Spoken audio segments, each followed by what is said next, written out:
I don't know where this is coming from. Maybe this is a narrative out there. Dean Legge and Ryan Curley and Kirby's getting going about the defensive line. We started talking about this earlier this week. Let me give you the full quote, Ryan, and you can react to that. I do not know where this is coming from. Maybe a narrative out there I don't know about. I have no idea what you guys are reading or saying or seeing. I am not. Yeah, just get through it. I'm trying, man. I don't know why he has to do that though, but whatever. I am not down on our run defense. We are not as good as we were that year, talking about with Jalen, Jordan Davis, Devontae, but we are better than we've been a lot of other years. There's a scale of that. I think it means there's a scale to that. I would not trade our group for any group in the country in terms of the defensive line groups. As a collective whole, we've got a group that can get the job done. They're going against one of the best 3 or 4 offensive lines. They're going against one of the best 3 or 4 offensive lines to ever go against all season, each and every day. Iron sharpens iron. We're getting better. We're getting better by who we go against. I don't really. He's trying to say I don't really do the comparison thing. The transcript is incorrect.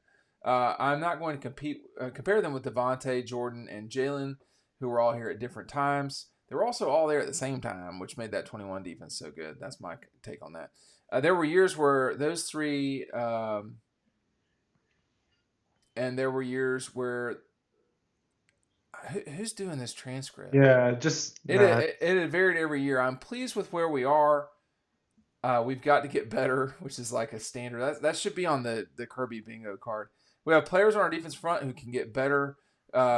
This is the important part. The worst feeling a coach has for a coach is when you don't have players that you can get better. There are coaches across the country right now that don't have, right now on the defensive line, who don't have one 300-pounder. We've got several. We have to continue to get them better and execute at a higher level. It's not about them sometimes. It's about the guy behind them making sure he sticks his nose in the right place too, talking about the linebackers and maybe even the secondary. I don't know necessarily where this came from. I mean, one thing that can make me, he can speak for himself, and sometimes he does, but I am confused as to where this came from. I will say this quote real quick from ESPN that he was talking to Chris Lowe. He said, either we're maybe a little weaker on the defensive line or we're really good on the offensive line. The glaring thing I've seen at practice is that the offensive line has done a really good job. That's not to say we were subpar on the defensive line last year. Go ahead, Ryan, but I do have a couple of comments about this. Well, I mean, that's just what I was going to say, was that it came from him. It Well, came I from think this. it came from It him. came And from this.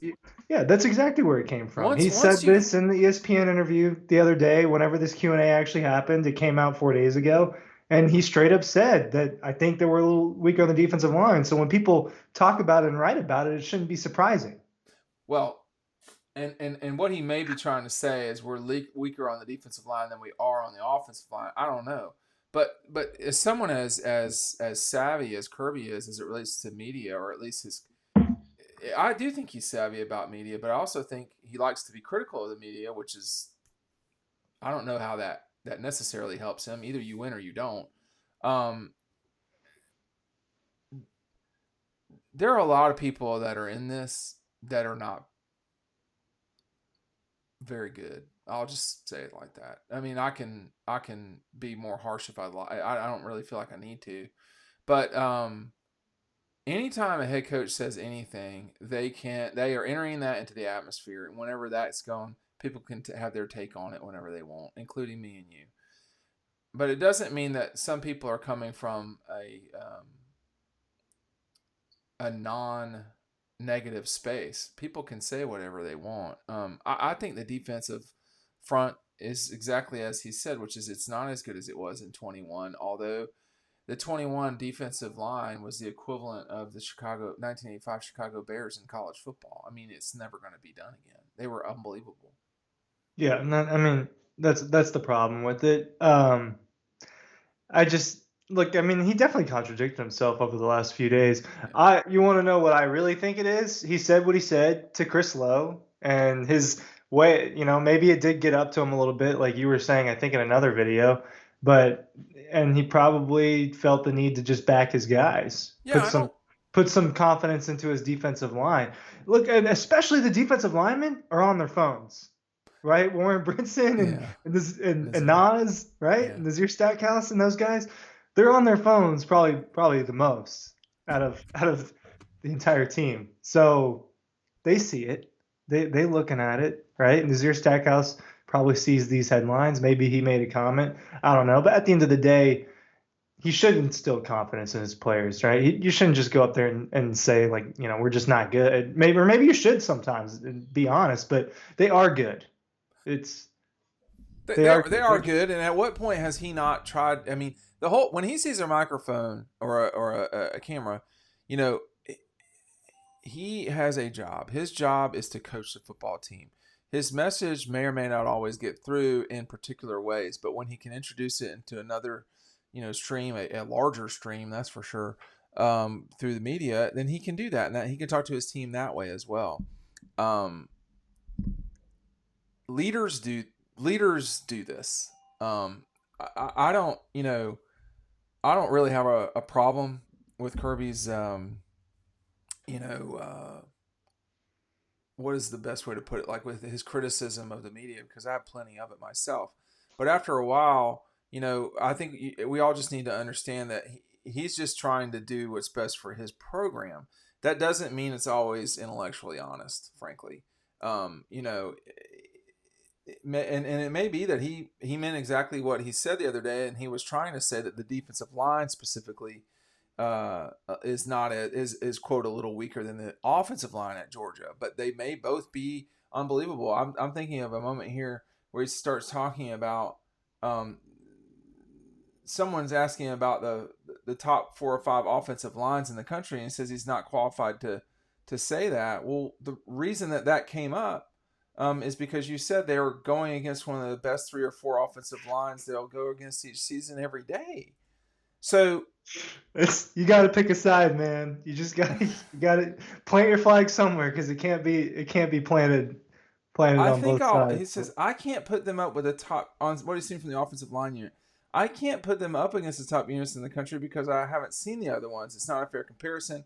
I'll leave that to the gurus that have all the talk shows and the media stuff. I can't sit here. That was a shot. That was one of his shots today. I can't sit here and seriously agree that it's a top 3 group in the country because I haven't seen the others.